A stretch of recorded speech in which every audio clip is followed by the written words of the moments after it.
요한복음 13장 21절입니다.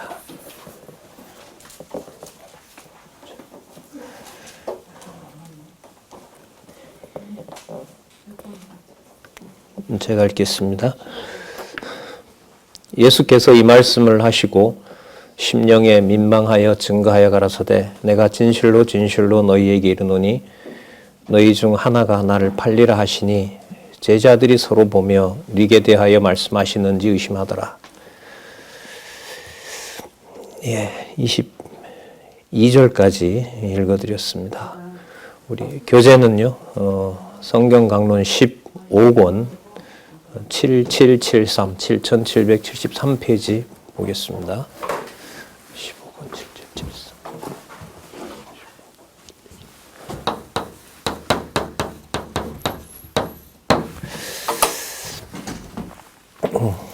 예, 13장 21절부터 30절까지는 예수께서 당신이 구약에 언약하신 메시아임을 성취하러 왔고, 또한 그 사실을 통해서 바로 하나님께서 보낸 곧 하나님이시라는 엄청난 말씀을 해주시는 내용입니다. 일단 30절까지는요, 21절에서부터 제자들 가운데 가룟 유다가 인자를 팔게 될 것을 예언합니다. 참 말씀은 드렸지만 연결하기가 쉽지 않은 내용이죠. 가룟 유다가 예수님을 파는 일이 창세전에 계셨고, 또한 구약에 그렇게 언약된 말씀을 이루신다는 내용은 우리의 정서로는 접근하기가 어려운 말씀입니다. 요한복음이 특히 그렇다는 사실을 여러분들은 많이 직접 확인하고 계시리라 봅니다. 먼저 전체 구조를 살펴보고요, 본문을 따라가도록 그렇게 하겠습니다. 다른 부분도 그렇지만 요한복음은 처음부터 끝까지, 더 멀리는 사도행전 1장 11절까지 예수님께서 이 세상에 계실 때까지의 기록을 모든 사건들이 연결이 끊어지면 요한복음은 이해가 될 수 없는 말씀이기 때문에 전체를 보는 것은 너무너무 중요합니다. 여기 한번 보시면은요, 우리가 지금 13장 살펴보고 있잖아요. 여기에는 예수께서 예언을 통해서 준비를 하시는데, 준비는 바로 하늘로 가시는 준비를 합니다. 그러니까 당신이 이 세상에 계시지 않는다는 거죠. 지금 대상은 누구냐면 제자들입니다.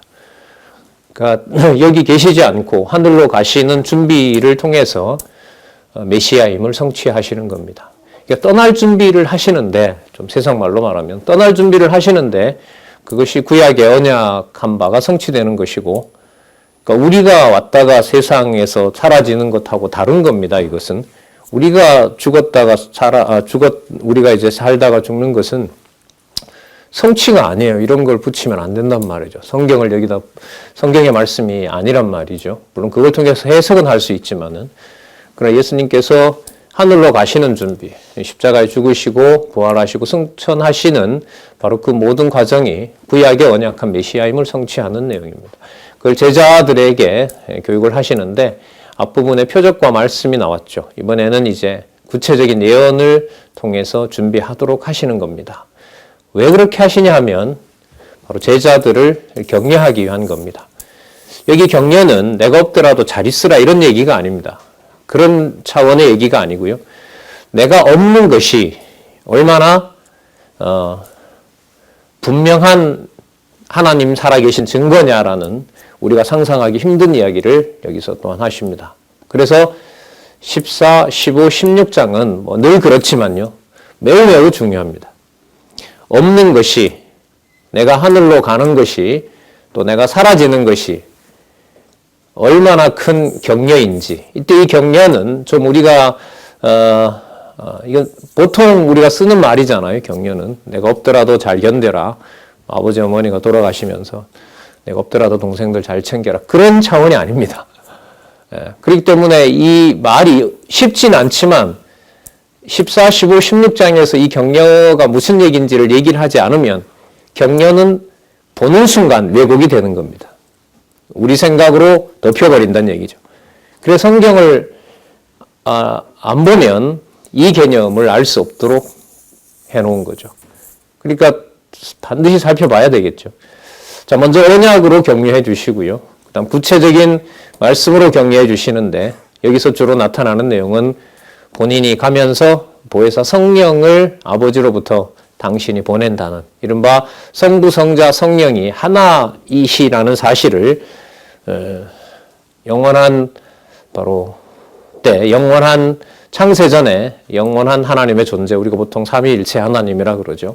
그 삼위일체 하나님의 존재와 더불어서 본인이 없는 것이 절대로 불길하거나 또한 불행하거나 또 슬픈 상황이 아니라는 사실을 14, 15, 16장에서 진짜 이거는 하늘에 속한 얘기가 되는 겁니다. 눈으로는 절대로 볼 수 없는 상황을 예수님께서 격려해 주시게 되는 거죠. 자, 그래서 12장에서부터 16장까지 귀천의 준비를 통해서 당신이 구약의 언약한 메시아임을 증거하는 내용입니다. 순서의 그 연결과 순서를 따라가는 것은 성경에서 굉장히 중요한 부분입니다. 그러니까 한국 교회 강단에서 가장 큰 치명적인 이른바 설교의 그 맹점은 부분 발췌함으로 해서 성경의 맥을 다 끊어놨다는 거죠. 성경을 순서대로 가르치고 또 전체 그림이 그려질 때 그 다음에 필요한 주제들로 접근하거나 이제 신학으로 접근해야 되는데 필요한 얘기를 먼저 만들어 놓고 그걸 이제 성경을 사용해 버리는 그런 일들이 한국 보수주의 전통이라고 하지만 그것은 성경의 권위를 해치는 일로 가버렸고 성경 보다가는 오히려 교회에 나와서 신앙생활 하는 것이 무슨 의미가 있는 것처럼 머리는 비었는데 가슴이 뜨거운 아주 희한한 그런 결과가 되어버리는 거죠. 그런 면에서 신중하고 조심스럽게 우리는 이 말씀을 이렇게 앞선 연구를 계시록까지 다 해놓은 이 저자의 연구를 우리는 따라갈 수밖에 없는 거죠. 신중하게 꼼꼼하게 진짜 해석을 정확하게 성경대로 하고 있는지 아닌지까지 우리가 신경을 쓸 수밖에 없죠. 자, 그러면 먼저 한번 보도록 할까요? 13장의 예언으로 가르치는 말씀 중에 지난 시간에 21절 심령의 민망이 증거하여 내용은 12장에서부터 이게 와야 설명이 된다는 말씀을 여러분들에게 드렸습니다. 혹시 처음 들으신 분들은 지난 시간 강의를 꼭 참조하시기 바랍니다. 자, 22절 아까 읽었죠? 제자들이 서로 보며 네게 대하여 말씀하시는지 의심하더라. 팔자가 있다고 얘기를 하셨죠. 자, 23절에 보시면 예수의 제자 중 한 명인데 예수께서 사랑하는 자라고 얘기를 해요. 어느 정도로 사랑하냐 하면 참 예수의 품에 의지하여 누웠다 그러죠.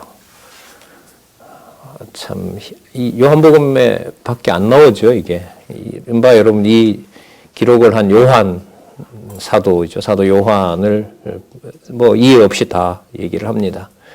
예수 품에 의지하여 누웠다는 것은 신학적으로 보면 육의 몸을 입고 분명히 왔다는 거죠. 사도 요한이 이걸 기록하는 이유는 나중에 요한 2서 가면 저 그리스도들이 예수는 온 게 아니고 우리가 너무나 바랐기 때문에 그냥 환상 중에 왔지 실제로 그런 일 없다. 그래서 이 사도 요한에 예수께서 하나님이시다는 사실을 이 땅에 오신 하나님이라는 사실을 강조하는 것 중에 하나가 사소해 보이지만 바로 분명히 예수의 품에 의지하여 누웠다는 것으로 사실을 얘기를 하고 있습니다. 그리고 이것은 또한 뭐하고 연관이 되냐면 이 격려하고도 관계가 되죠. 제자들과 관련해서 제자들을 남겨두고 가는 것에 대해서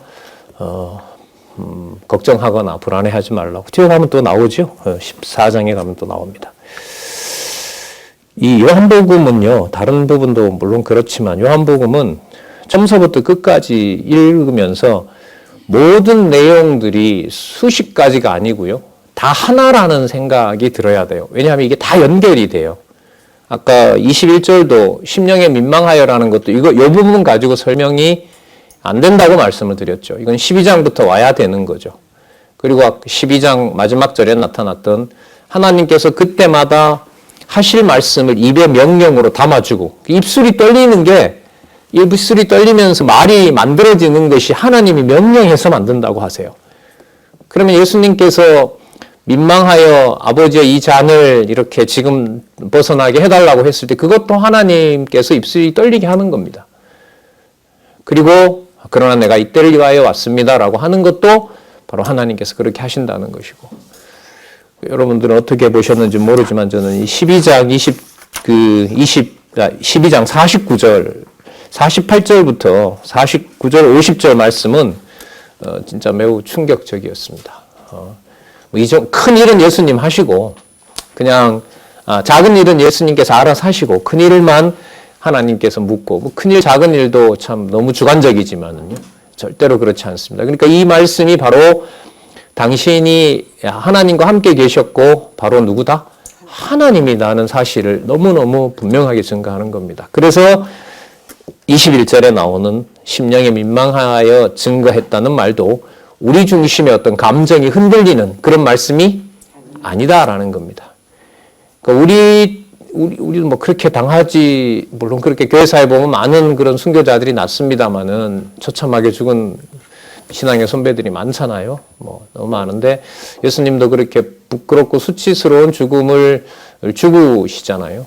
그 죽음에서 한 번도 아버지께 원망하지 않고, 그러니까 아프다라고 하지만은, 고통스럽다라고 신음은 하시지만은 그 자체가 하나님이 보실 때 자기 감정을 못 이겨서 하는 게 아닙니다.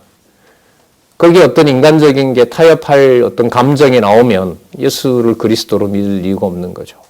이게 우리가 절대로 넘어설 수 없는 겁니다. 육의 몸을 입고 왔으니까 우리처럼 이런데 그런 말을 요한복음에서는 함부로 할 수 없게 만들어 놓는 거죠.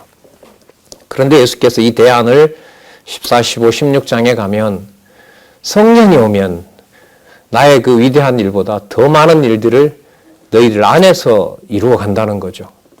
이 14장, 15장, 16장이 제대로 전달이 안 됐기 때문에 한국에는 보수주의까지 그야말로 요즘은 일반화되어 있는 오순절 방식의 그런 뭐라 그래야 되나, 신앙생활이라고 하기에는 좀 크게 가치 평가를 하고 싶지 않은 그런 어떤 행위들이 일어나게 됩니다. 좀 긴장을 하시면서요, 13장에서 14, 15, 16으로 가는 그 과정을 잘 좀 살펴보도록 하겠습니다. 물었어요. 예수의 가슴에 의지하여 말하는 물어봅니다. 사도 요한이 25절에 예수의 가슴에 그대로 의지하여 말하되, 시몬 베드로가 물어보라 그랬죠. 자기가 물어보지. 사도 요한 보고 26절에 예수께서 대답을 하시네요. 내가 한 조각을 찍어다가 주는 자가 그니라 하고 곧 한 조각을 찍으셔서 가룟 시몬의 아들 유다를 주니라. 그러면 저 사람인가 보다 이제 사람들이 딱 깨달을 수 있잖아요. 근데 그것도 몰라요. 모릅니다. 사람들이. 뒤에 나오죠. 27절에 보면 조각을 받은 후 사단이 그 속에 들어간지라. 이거는 간접적인 어떤 성취인 거죠. 앞부분에 벌써 팔자가 있다고 얘기를 하셨고요. 사단이 그 속에 들어간지라. 우리는 이런 거 흉내내면 안 됩니다. 사단 들어가라 그러고 사단 귀신 쫓아낸다 그러고 하잖아요. 진짜 이거는 자기가 메시아라는 얘기밖에 안 되는 거죠. 물론 정신 이상 환자에 대해서 저도 시골에서도 많이 봤는데, 신앙이 있는 분들이 가서 그분에게 같이 기도하고 하면 잠시 좋아질 수도 있고 안정을 찾을 수도 있어요. 어떤 그 교회 선배 하나는 그게 너무 고통스러웠는데 다른 분들은 신앙생활을 유지를 했었는데요. 뭐 지금은 모르겠지만 그 당시에. 근데 그 여자 선배는 결국 신 내렸어요. 강신해서 결국 무속인으로 길을 가게 됩니다. 진짜 안타깝더라고요. 참 어릴 때는 그런 게 충격이죠. 고쳐주려면 다 고쳐주시지. 이제 말씀을 보니까요, 하나님께서 그 진리의 영을 주관하신다는 그 엄격한 사실을 보고 그런 일들이 이제 이해가 되곤 했습니다. 자, 조각을 받은 후 사단이 그 속에 들어간지라. 이 예수께서 유다에게 이르시되 내 하는 일을 속히 하라 하시니. 그럼 뭘 하라는 얘기죠? 빨리 가서 구체적으로 어떻게 배신할 건지를 네가 가서 빨리 행하라는 거죠. 그러니까 악되게 정하고 악을 악이 되도록 범행하게 하시는 거예요. 누가요? 예수께서 하시는 거예요. 예수께서. 그러니까 너가 잘못했다. 이건 안 맞는다 그러죠. 성경신학에서는 그건 아주 현상적인 얘기지. 자, 근데 28절에 보면 이 기록할 당시가 아니라요. 이 말씀 기록할 때는 이제 깨닫게 하고 기록했는데 그 당시에는 안주자 중에 아는 이가 없고 어떤 이들은 유다가 돈꾀를 맡았으므로 명절에 우리의 쓸 것을 사라 하거나 가난한 자들에게 나눠주라고 그렇게 생각을 하고 있는 거죠. 그러니까 이 상황을 보면 어떤 제자도 가룟 유다가 예수님을 팔 거라고는 상상도 못하고 있는 겁니다. 우리 생각인 거죠, 이게. 어떻게 저 사람이, 이것도 안 맞아요. 이것도 맞지 않습니다. 다만 하나님의 뜻이 이루어집니다. 라는 것밖에는 분명한 게 없습니다. 예수님이 늘 그렇게 하고요. 이것이 아버지의 뜻입니다. 그게 많이 반복되잖아요. 30절에 유다가 그 조각을 받고 곧 나가니 밤이러라. 팔자를 그 중요한 연보를 3년이나 맡겨가지고 그것도 하룻밤에 예수님을 그야말로 배신하는 정도가 아니라 돈을 주고 팔아버리는 거래하는 일들을 바로 예수께서 당신이 하나님의 아들, 하나님이심을 증거하는 증거로 삼는 거죠. 가장 받아들일 수 없는 사건에서 예수께서 바로 신성이신 것을 증거하는 겁니다. 그러니까 여러분, 교회가, 이 지상에 있는 교회가 신성으로 증거된다는 사실을 지금 이 맥락을 따라서 설명을 하면 교회에서 벌어지는 일이 아무도 사람 눈에 이해가 될 수 없어야 돼요. 나는 저거 이해한다. 나는 성경을 좀 많이 공부했기 때문에 적어도 나는 이해한다. 이것도 안 맞습니다. 맞질 않아요. 그 말이 틀린 말입니다. 교회를 교회되게 하시는 모든 방법, 그러니까 주권적인 방법이라고 그러죠. 절대 주권적인 방법은 오직 누구에게 있는 겁니까? 예수 그리스도에게 속한 겁니다. 이걸 지금 가시기 전에 당신이 모든 제자들로부터 가룟 유다뿐만 아니라 그 유대인들, 그 다음에 제자들로부터 모두 다 버림을 당하는 상황인데 그 상황을 예수께서는 요한복음에서는 어떤 슬퍼하거나 이게 아니에요. 그야말로 심판주로 오셔서 이 세상을 모두 심판하는 그야말로 하나님의 그 심판을 보여주는 장면으로 지금 여기서 말씀을 하고 계세요. 근데 그 사이에 민망해하고 슬퍼하고 이런 내용들이 나오니까 마치 그걸 우리가 이해할 수 있는 것으로 가져와서 말을 한다는 거죠. 그러나 요한복음을 처음서부터 읽으면서 다음에 나오는 내용이 왜 이런 내용인지를 이해를 하려면 사람의 어떤 상식과 기본적인 감정을 가지고 연결할 수가 없습니다. 없습니다. 그래서 여러분, 사단은 여러분들한테 말씀 다 아니까 읽지 말라고 합니다. 그야말로 이제 욕심에서 다 아는 건데 강의 들었으면 되고 하지 아니죠. 사단은 어쨌든 성경을 꼼꼼하게 보지 못하게 합니다. 증거 하나를 들라고 하면 여러분들 가지고 계신 이 교재예요. 9882페이지까지 17년 동안 성경 강론집 24년인가요? 강론집 쓰는 동안에 일어났던 엄청난 일들을 우리는 같이 겪고 또한 여러분들 직접 보지 않으셨습니까? 예. 강론집 전체가 모든 창세기부터 계시록까지 하나님의 말씀입니다 라고 증거하는 그때 처음 여러분들 아시는 것처럼 일어난 일이 성경을 연구하던 연구팀이 분열되는 겁니다. 이 하나님 하시는 일입니다. 자, 뿐만 아니라 이제 우리가 겪고 있는 좀 불편한 상황도 일어나고 있는 거죠. 유다가 그 조각을 받고 나가니 밤이러라. 자, 그럼 이 다음에 전개될 내용은 물론 우리는 13장의 내용이 예언을 통해서 당신이 이제 분명히 하늘에 가신다는 것, 이 세상에서 없어진다는 것이 아니라 하늘에 가시는 바로 이분이 하나님이시라는 사실을 증거를 해주지 않습니까? 자, 그 다음에 무슨 내용이 나가는지, 상황으로 보면 유다가 나갔으니까 유다는 이제 뭘 하러 가는 거죠? 예수님을 이제 팔고 또 아시는 대로 군인들과 그 종들을 데리고 대제사장의 종들을 데리고 이제 예수님을 잡으러 오는 거겠죠. 자, 그래서 이 한 장씩 넘어갈 때마다 이제 긴장이 되는 거예요. 그 다음에 무슨 내용이 나올까? 성경을 가장 성경답게 읽어나가는 증거 중에 하나는 만화책이나 드라마를 보듯이 그 다음에 무슨 내용이 나올까? 이거는 너무너무 기본적인 거예요. 보자고요. 31절부터 38절에 보시면 영광스럽게 한다며 베드로가 3번 부인할 것을 예언합니다. 그럼 이 요약으로 보면 베드로가 3번 부인하는 것이 배신한다라고 얘기를 안 하고 뭐라 그럽니까? 영광스럽게 한다는 거죠. 그 스승이 배반을 당하는 것이 뭐라는 거예요? 자, 자기에게 영광이 된다 이렇게 맞추시면 안 돼요. 어디로 가야 돼요, 이게? 아버지께, 하나님께 영광이 된다는 겁니다.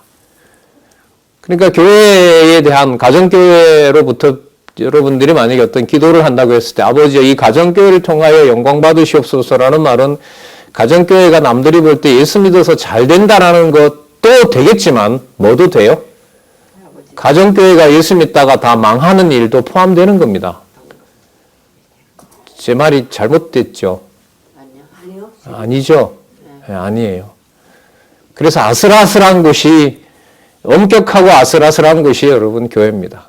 교회는 아시는 것처럼 악의 세력이 사단의 세력이 어떤 경우라도 붕괴시키려고 하는 거기 때문에요. 말씀 듣지 못하게 하는 경우인 거죠. 자, 보겠습니다. 31절. 제가 나간 후에 예수께서 가라사대 지금 인자가 뭘 얻었고요? 하나님도 인자를 인하여 영광을 얻으셨다. 이렇게 정리할까요? 하나님께서 아들의 제자를 통하여 제자 중에 이거는 사람 보다가 놈이 맞겠죠. 한 놈을 통하여 배신을 당하는 일이 아버지께 뭐가 된다? 뭐가 된다고요? 영광이 된다는 거죠. 아버지께서 정해 놓으신 일이라는 겁니다. 그럼 이게 전부 이 세상에 있는 현상을 말하는 게 아니잖아요. 아버지께 영광이 된다는 말은 아버지께서 정해 놓으신 거라는 거예요. 하나님이 살아계신 증거가 가룟 유다가 꼭 팔아야 하나님 살아계신 증거가 됩니다. 아들에게는. 우리는 제자들 그렇게 잘못된 마음을 먹다가도 돌아오는 것이 우리는 영광스럽다고 하는데 여러분 지난주에 이 저자의 강의를 여러분들 들으셨죠? 지지난 시간에 영광이란 무엇인가 금요 강좌에서 나왔잖아요. 예, 안 들어보신 분들은 꼭 들어보시기 바라고요. 자, 인자를 인하여 영광을 얻으셨다. 32절. 만일 하나님이 저로 인하여 영광을 얻으셨으면 표현이 가정법인데 가정법이 아니라요. 그 영광을 얻은 것이 어떤 의미가 있는지를 강조하려는 겁니다. 하나님도 자기로 인하여 저에게, 인자에게, 예수님에게 뭘 주신다? 그러면 배신하고 군인들을 데려와서 예수님을 잡아가서 고통을 주고 창피를 당하게 하고 희롱을 하고 그리고 결국 십자가에 못 박혀 죽는다는 사실을 아버지께서 뭘 주신다고 얘기를 합니까? 예. 이 영광을 이해하기 위해서는 큰 숙제죠. 마태, 마가, 누가의 순서대로 여기까지 와야 된다는 겁니다. 그래서 이 페이지가 이어져 있는 겁니다. 이 영광 한마디를 그러면 설명하자면 복음서에 대한 전체 내용이 담겨 있어야 성경적인 영광 내용을 전달할 수가 있는 거겠죠. 방법이 없습니다. 성경을 다 볼 수 있는 안내를 해주고 있기 때문에 우리가 살고 있는 시대는 성경을 처음서부터 끝까지 읽게 하느냐, 읽지 못하게 하느냐, 여기에서 모든 신앙이 결정되는 시대에 저는 있다고 생각합니다. 종교개혁 시대는 교황으로부터 벗어나서 개혁자들의 설교 몇 마디를 들어도 구원이 교황에게 있지 않고 바로 말씀에 있는 거라는 사실만 들어도 기쁜 거죠. 성경을 잘 모르더라도. 하지만 지금 시대는 아닙니다. 지금 시대는 아주 치밀한 보이지 않는 영역까지 전부 다 인간이 관리하는 물질관의 지배를 받고 있기 때문에 유물론에 그 유물론을 진화론을 하나님 말씀으로 그런 것이 아니다. 먼지 하나도 다 머리털 하나도 하나님께서 주관하신다라는 것을 이해할 수 있는 방법이 다른 양식으로는 되지 않는다는 거죠. 말씀을 통해서 전체 영혼이 예수 그리스도를 중심으로 골격과 근육과 모든 신경계통이 완비가 될 수 있도록 지금 무한한 은총을 베풀어주고 계신 거죠. 놀라운 얘기죠.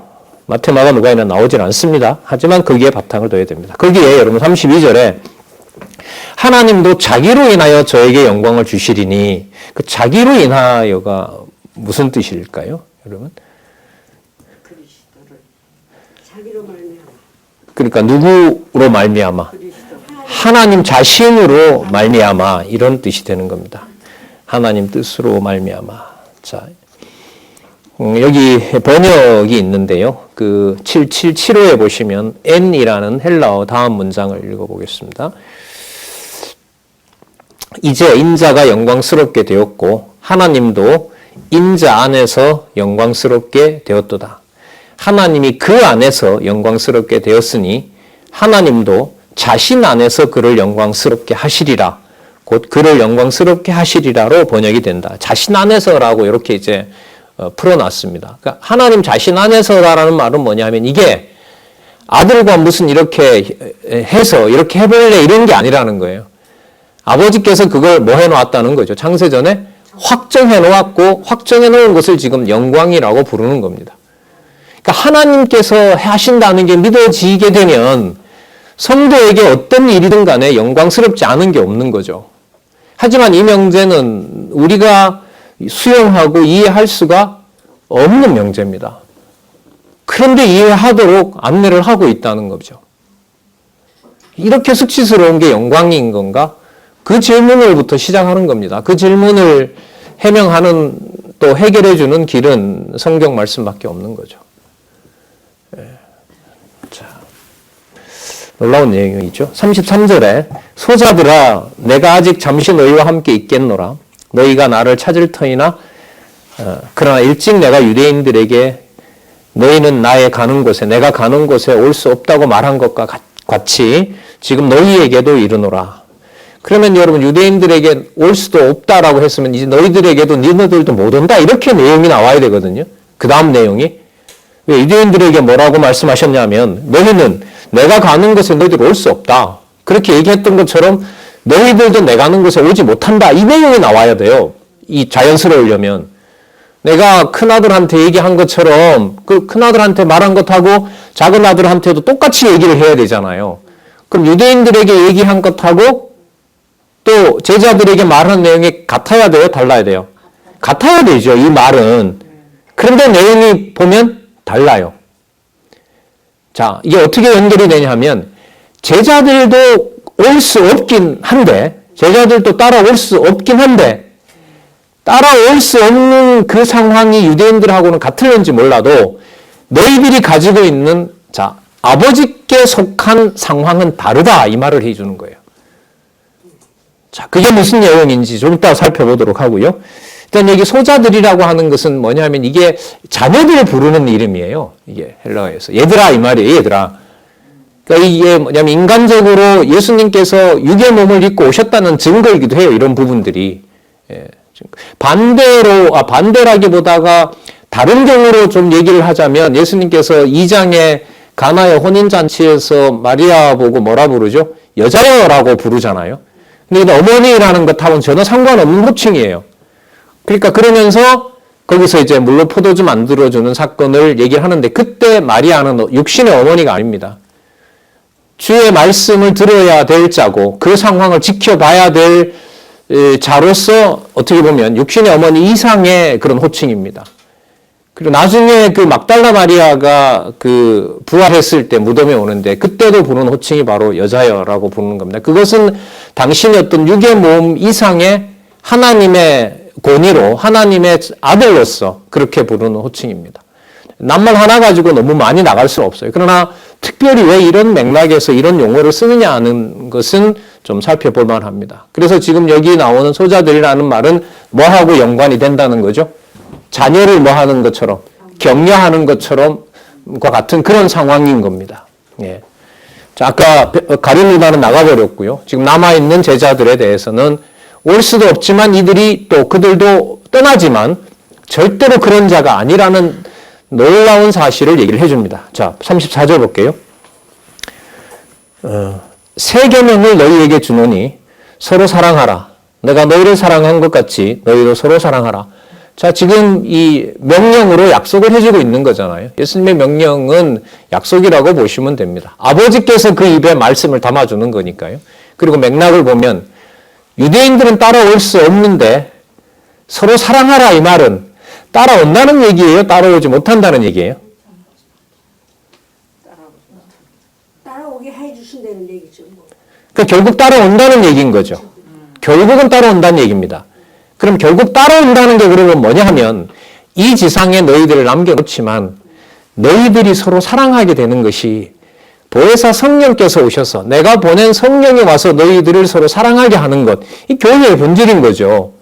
육신의 관계를 깨버리고, 또 나온 김에 말씀을 미리 드릴게요. 육신의 관계를 벗어나는 일을 예수님께서 요한복음에 보면 십자가에서 마지막으로 이루는 내용이 나와요. 무슨 내용이냐면 예수님이 돌아가시기 전에 옆에 가까이 왔어요. 육신의 어머니 마리아도 있고 이것을 기록한 사도 요한도 왔던 거예요.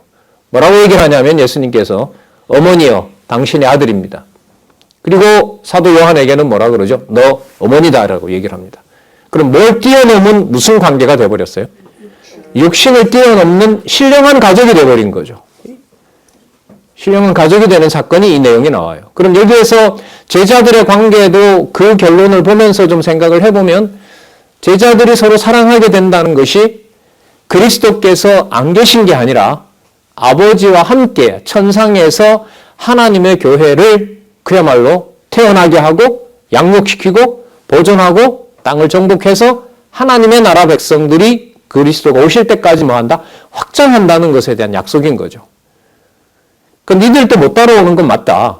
하지만 이제 나중에 또 말씀하시죠. 지금은 따라올 수가 없다. 하지만 나중에는 따라오게 된다라고 얘기를 하시는데 그러면 남겨놓는 이 상황은 따라올 수 없는 상황만 말씀하시는 거냐? 그게 아니고 새 계명을 언약하시는 거죠. 뭐 하게 하라?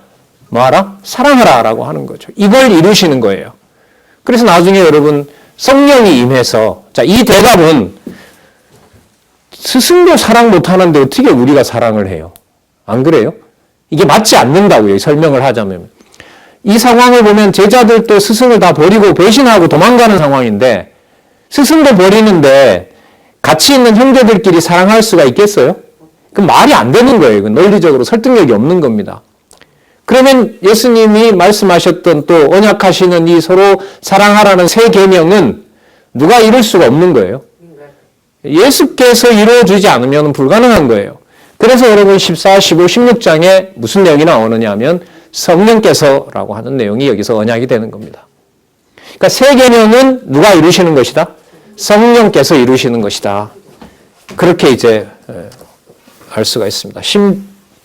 35절에 보시면 너희가 서로 사랑하면 이로써 모든 사람이 너희가 누구인 줄 알리라?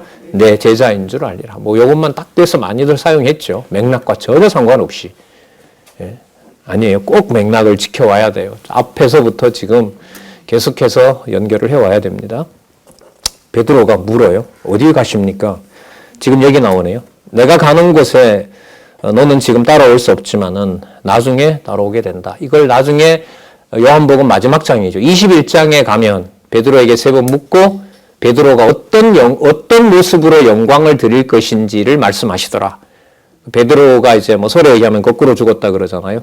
예수님 죽으신 것보다가 더 처참하게 죽었다라고 보통 사가들이 기록을 하고 있는데 거기 보면 베드로도 예수님처럼 그렇게 최후를 맞이한다는 얘기를 21장 9절에 가면 하시거든요. 근데 그때 그걸 죽는다라고 하지 않고 지금 이 맥락이에요. 베드로가 어떤 영광으로 어떤 모습으로 아버지께 영광을 돌릴지 하나님께 영광을 돌릴지 말하미러라. 그게 21장 9절에 가면 나옵니다. 자, 일단은 여기 부분 보도록 하겠습니다. 37절 베드로가 가로되 주여 내가 지금은 어찌하여 따를 수 없나이까 주를 위하여 내 목숨을 버리겠나이다. 인간적으로 충분히 이해가 되죠. 제가 끝까지 지켜드리겠습니다. 자, 예수님께서 뭐라 그러실까요? 볼까요? 예수께서 가라사대 네가 나를 위하여 내 목숨을 버리겠느냐? 내가 진실로 진실로 내게 이르노니 닭 울기 전에 네가 3번 나를 부인하리라. 이 말씀이 여기 왜 나올까요? 끝까지 여러분 36절에 답이 나오잖아요. 지금은 네가 따라올 수 없다 하셨잖아요. 그럼 지금 따라간다고 하면 예수님 말씀하고 안 맞죠. 뭐가 이상합니까? 안 이상하죠? 36절에 바로 앞에 답이 나오잖아요. 나의 가는 곳에 내가 지금은 따라올 수 없으나 후에 따라온다고 했으니까 지금 따라가겠습니다 하면 예수님, 가자고 하면 예수님 말씀이 안 맞잖아요. 그러니까 지금은 어떻게 돼야 돼요? 부인해야 돼요. 이게 전부예요, 요한복음에서는. 그런데 이미 세 계명을 줬기 때문에 예수님을 사랑하는 방식이 베드로가 형제를 사랑하게 되면 그게 뭐가 되는 거죠? 예수님을 따라가는 일이고 그게 하나님 안에 있다는 증거가 된다는 거예요. 그래서 나중에 아까 21장 9절에 가면 내 양을 치라 그러잖아요. 내 양을 치라라는 말이 교회 돌보는 거 아니겠습니까? 하나 주의 몸된 교회를 돌보는 거니까 그때 가서 이제 예수님께서 부활하신 다음에 일러주시는 거죠. 아까 세 계명을 이미 얘기를 하셨고 가룟 유다가 팔자이지 베드로가 팔자는 아니잖아요. 그러니까 지금은 따라올 수가 없는 거예요. 그리스도가 이 세상에 계시지 않아야 따라올 수 있는 거예요. 따라가는 세 계명을 실천하게 되는 겁니다. 그래서 여러분 그 다음 내용이 연결이 되는 거예요. 그러면 지금 베드로가 부인하는 걸 가지고 예수님은 이 나쁜 놈아라고 문제를 삼아서 버리면 될까요? 안 될까요? 안 되죠. 이미 아까 뭘 한다고 했으니까 팔자는 베드로, 팔자는 가룟 유다고 나머지 제자들은 서로 뭐 하게 된다? 서로 사랑하게 된다는 세 계명을 약속으로 주셨다면 지금 따라오지 않더라도 버리면 안 되죠. 버릴 수가 없는 거예요. 그래서 다음 구절이 나오는 겁니다. 자, 상황은 이제 14, 15, 16장에 예수님께서 어떻게 제자들에게 격려를 해주시는지 그리고 어떻게 보면 지금 여러분들과 제 생활에 말씀을 대하는 일상사를 가볍게 보지 않고 바로 세 계명을 성령께서 오셔서 성령께서 완성해 주신 하나님의 말씀 뒤에 나오죠. 길이요 진리요 생명이라는 말씀 여러분 잘 아시잖아요. 길과 진리 생명을 얘기하면서 말씀 안 보는 것은 그건 거짓말이에요. 그건 통하지 않습니다. 요한복음에 의하면. 예. 자, 성경을 모르는데도 참 뻔뻔한 일들이 많이 일어나죠. 참 하나님께서 아슬아슬하게 한국 교회사를 섭리하셨는데 성경을 모르는 걸 그렇게 이렇게 문제시하지 않습니다. 또 한글로 되어 있고 특히 이 강론집이요. 뭐 큰 외국어도 없고 외국의 유명한 저자들 인용도 없으니까 그냥 맘만 먹으면 나도 성경 풀 수 있는 것처럼 보통 그렇게 얘기들을 하거든요. 그런 태도예요. 저 스스로도 늘 경계를 하죠. 아, 이쯤이면 나도 알겠다. 그런 거 몰려오거든요. 여러분들은 안 몰려오시죠? 저는 많이 몰려오거든요. 아, 이 정도는 나도 볼 수 있겠다. 그래서 더 밀어 넣으면 가는 거죠. 예. 자, 그래서 14장에 언약으로 격려해 주십니다.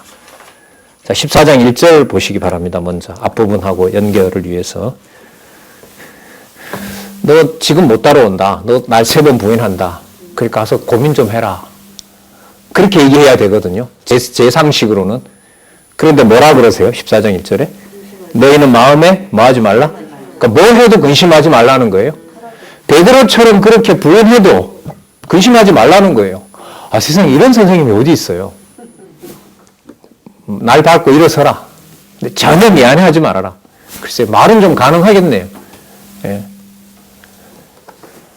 자, 연결이 안 되죠, 인간적으로 보면. 그죠? 그런 앞부분에 예수님께서 이미 약속을 하셨잖아요. 그죠?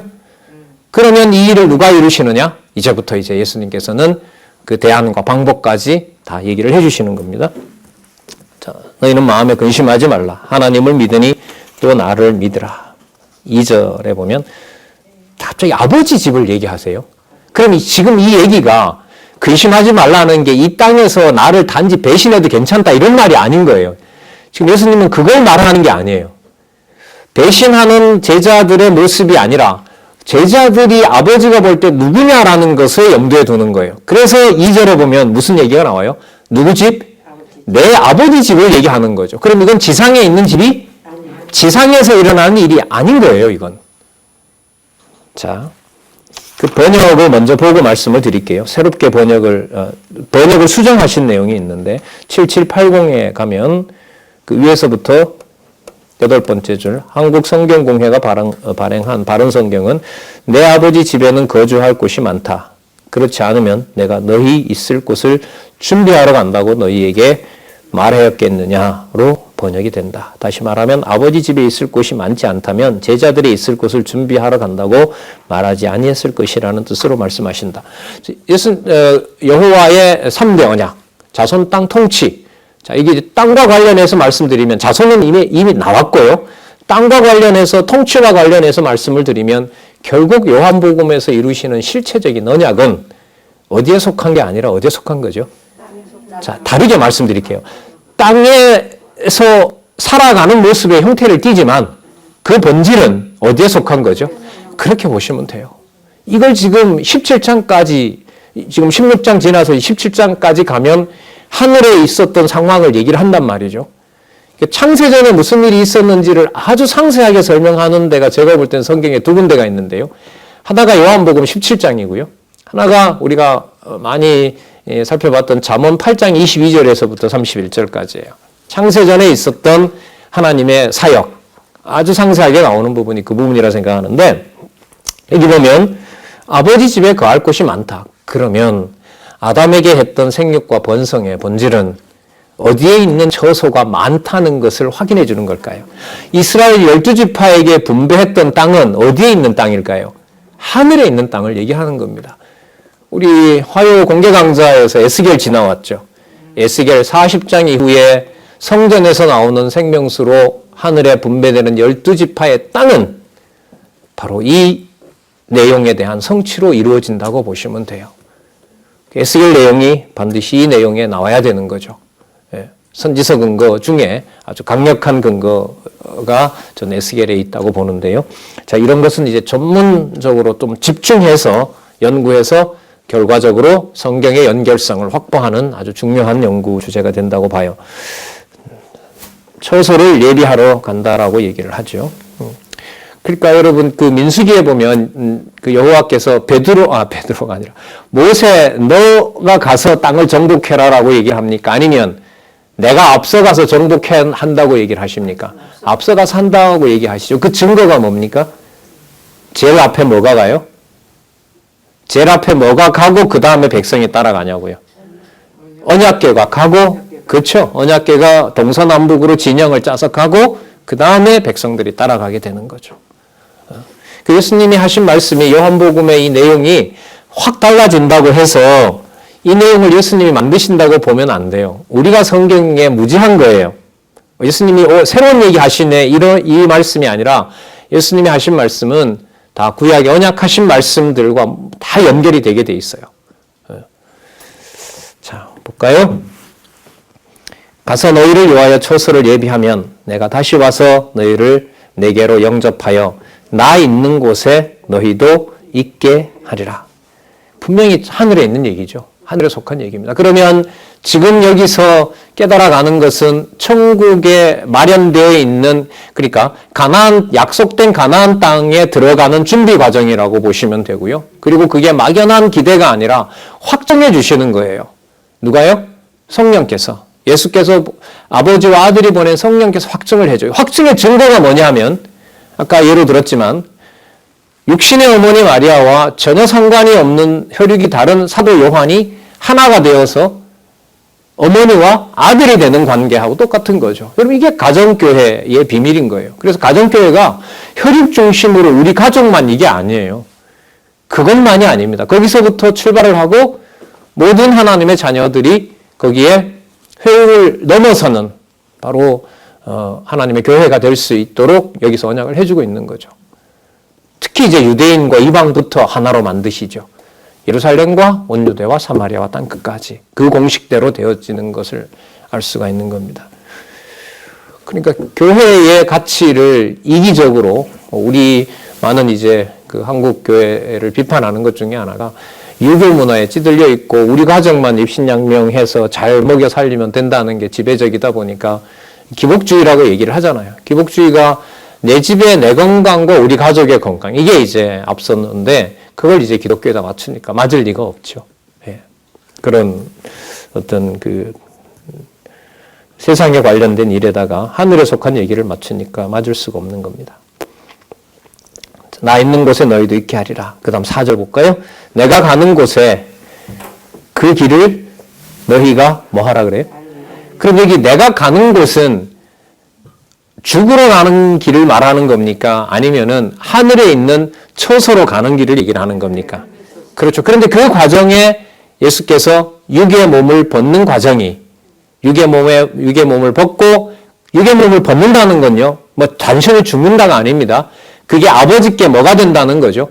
영광스러운 자녀가 되는 길이라는 것을 깨닫게 했을 때 가능한 거예요. 그걸 여러분 우리가 못 하잖아요. 아버지께 영광스러운 영광스러운 그 길을 우리가 닦고 우리가 준비하는 것으로 안 된단 말이죠. 할 수가 없어요.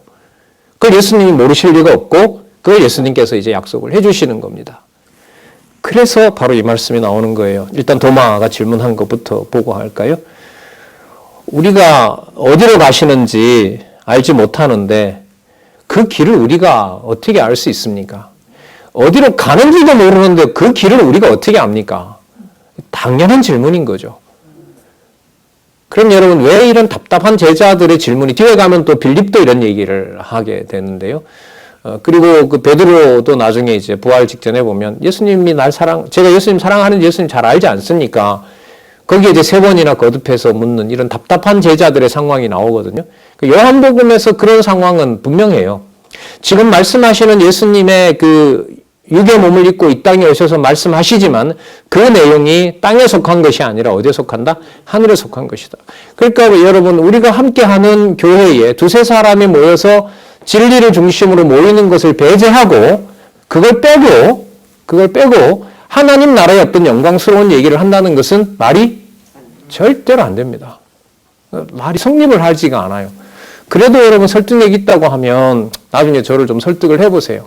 큰일 하면 되지 뭐 그런 사소한 일을 가지고 그렇게 얘기를 하느냐? 아니죠. 아닙니다. 그래서 6절입니다. 예수께서 가라사대 내가 곧 길이요 진리요 생명이. 여러분 이걸 하도 읽어서요. 이 부분만 보이면 앞뒤 모든 내용이 다 매몰돼 버려요. 이 말 속에 다 들어와 버려요. 이게 아니잖아요. 그럼 예수님이 여기서 말하는 길은 도마의 입을 통해서도 나왔지만 너희들이 그 길을 안다 모른다?